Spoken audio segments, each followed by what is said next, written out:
المقبلة بين الواقع والإكراهات. حقيقة على أنه كلمات اللي سمعنا بهم اليوم من طرف السيدة الرئيسة والسيد الرئيس والمنظمات الموازية وحماده قال لكم كنتوا شويه ناسينها مصطفى جا فيق واخا وبغى يعايبنا مع الحكومه وبغى يعايبنا مع الحكومه. على كل حال صراحه على انه بعد ما استمعت لهذه التدخلات وبعد ما استمعنا لهذه الكلمات القيمه واللي كانت حقيقه معبره واللي كانت نابعه من الاعماق، ما نكونوش عاود ما نختموش يعني بعدم التفاؤل. بلادنا على كل حال عندها واحد النظام، عندها واحد المؤسسات اللي كتخلينا الحمد لله كنشوفوا دائما المستقبل يعني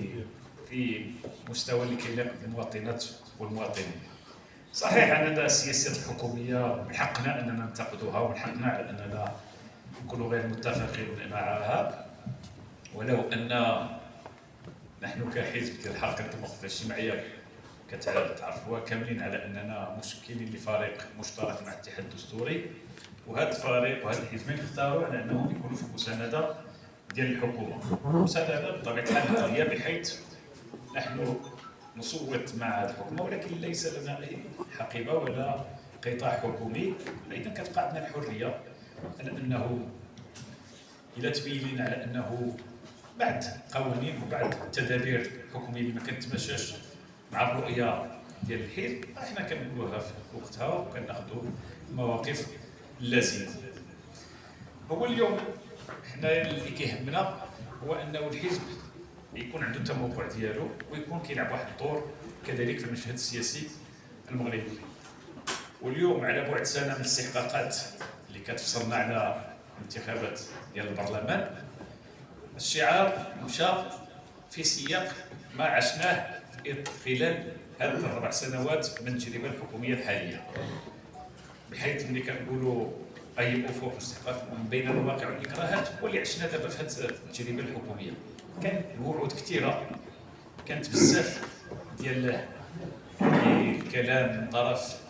هاد الاغلبيه اللي اليوم كتسير الشان العام، ولكن في الواقع اصطدم باكراهات،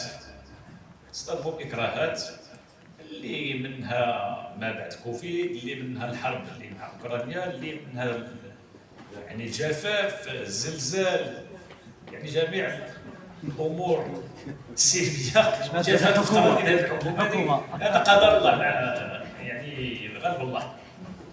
ولكن الحمد لله نقولوها الحمد لله رغم هذه الصعوبات ورغم هذه الاكراهات ورغم الصعوبات الاجتماعيه اللي كيعيشها المواطن، حنا عارفينها وقلناها وكنعاود ناكدوها لانه اليوم المغربي اهم شيء عنده في السياسه الحكوميه هو انه ملي كيخرج من دارو واش كيحس انه تحسنات الوضعيه الاجتماعيه ديالو، واش كيعرف على انه اذا مشى للمارشي غيقدر يتغدى، واش كيعرف اذا مشى للسبيطار غيلقى انه اللي غيعتني به واللي غيعطيه يعني قيمته كمواطن، واش غيمشي للعدل ويكون ما مظلومش، واش غيكون في التعليم عنده ولده انه كيقرا ومجانيه. هذا هو علامه استفهام اللي كيطرح المواطن المغربي ملي كيخرج من باب الدار.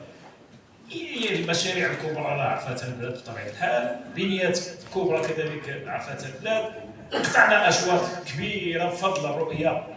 يعني الملكيه اللي منذ اعتلاء صاحب جلاله 1995 عصر اسلاف اليمين يعني نهج واحد خطه اللي جعلت على انه المغرب اليوم